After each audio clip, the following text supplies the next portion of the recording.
আবৃত্তি করছি সুনীল গঙ্গোপাধ্যায়ের কেউ কথা রাখেনি।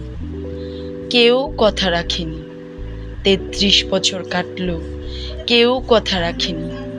ছেলেবেলায় এক গোষ্ঠী তার আগমনী গান হঠাৎ থামিয়ে বলেছিল, শুক্লা দ্বাদশীর দিন অন্তরাটুকু শুনিয়ে যাবে।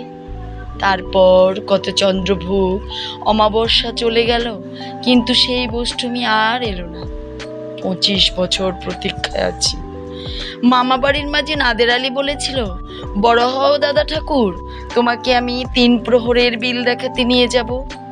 সেখানে পদ্ম ফুলের মাথায় সাপ আর ভ্রমর খেলা করে। নাদের আলী, আমি আর কত বড় হব?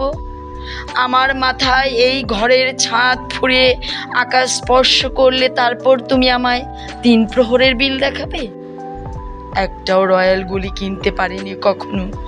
লাঠি লজেন্স দেখিয়ে দেখিয়ে চুষেছে লস্কর বাড়ির ছেলেরা। ভিখারির মতো চৌধুরীদের গেটে দাঁড়িয়ে দেখেছি ভিতরে রাজ উৎসব।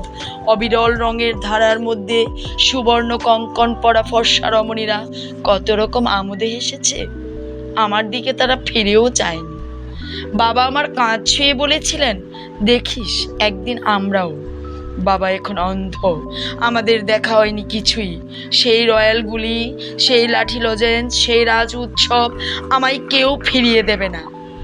বুকের মধ্যে সুগন্ধি রুমাল রেখে বরুণা বলেছিল, যেদিন আমায় সত্যিকারের ভালোবাসবে সেদিন আমার বুকেও এরকম আতরের গন্ধ হবে। ভালোবাসার জন্য আমি হাতের মুঠোয় প্রাণ নিয়েছি। দুরন্ত ষাঁড়ের চোখে বেঁধেছি লাল কাপড়।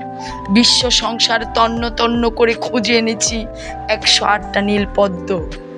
তবু কথা রাখিনি বরুণা। এখন তার বুকে শুধুই মাংসের গন্ধ। সে যে কোনো নারী। কেউ কথা রাখেনি। 33 বছর কাটলো, কেউ কথা রাখে না।